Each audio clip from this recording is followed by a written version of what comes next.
Sanae Takaichi. Kenapa ya satu nama ini saja sudah cukup untuk memecah belah Jepang? Yuk, kita bedah platformnya sama-sama.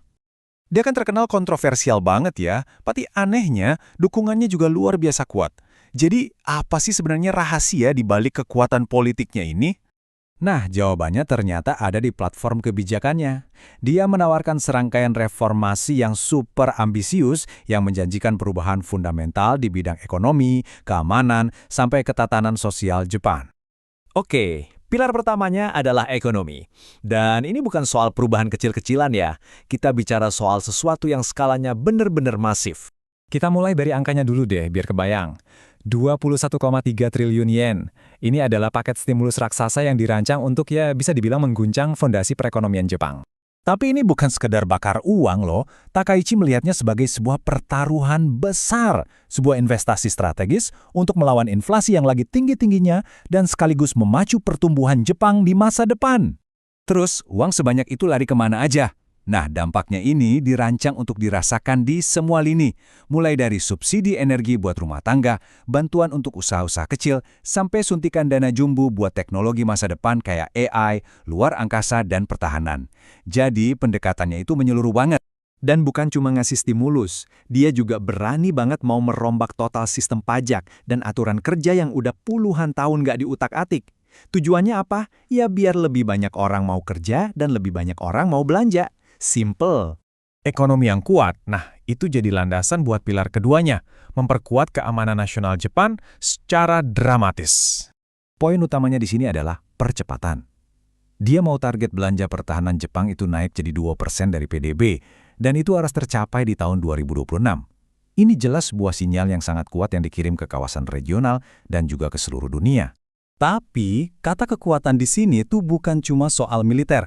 Buat negara yang sering banget kena bencana alam kayak Jepang, dia juga mengusulkan adanya satu badan penanggulangan bencana terpusat. Tujuannya, biar responsnya jauh lebih cepat dan lebih efektif. Dan pilar ketiga ini mungkin yang paling ambisius dari semuanya, yaitu mengubah tatanan sosial Jepang dari akarnya. Simbol terkuat dari perubahan ini? Ya, dirinya sendiri. Bayangin aja kalau dia terpilih nanti di Oktober 2025, dia bakal jadi Perdana Menteri perempuan pertama dalam sejarah Jepang. Itu momen yang benar-benar historis. Dan ini bukan cuma soal pencapaian pribadinya loh, kemenangannya itu diharapkan bisa menciptakan semacam efek domino, jadi bisa membuka jalan bagi lebih banyak pemimpin perempuan di dunia korporat dan menginspirasi seluruh generasi baru. Ada juga kebijakan lain yang langsung nyentuh kantong keluarga. Dia mau bikin biaya sekolah menengah dan makan siang di sekolah itu gratis. Ini kan isu yang relevan banget buat jutaan pemilih di Jepang. Oke, setelah kita lihat semua kebijakan yang berani dan kedengarannya bagus ini, pertanyaannya jadi balik lagi, kenapa reaksinya justru begitu terpecah belah?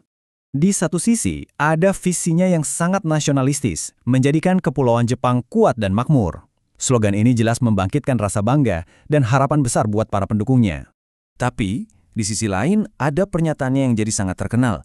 Kerja, kerja, kerja. Kalimat ini langsung viral dan memicu perdebatan nasional yang sengit banget soal budaya kerja dan keseimbangan hidup di Jepang. Nah, disinilah inti dari perpecahan itu. Setiap kebijakan utamanya, baik itu ekonomi, keamanan, maupun sosial, itu kayak punya dua sisi mata uang. Dianggap sebagai solusi visioner oleh pendukungnya, tapi di saat yang sama dianggap sebagai masalah besar oleh para pengkritiknya.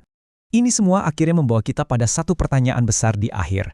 Apakah gaya kepemimpinan yang berani, tegas, tapi sekaligus sangat memecah belah seperti ini adalah cetak biru baru untuk masa depan? Jawabannya mungkin masih sedang kita saksikan bersama.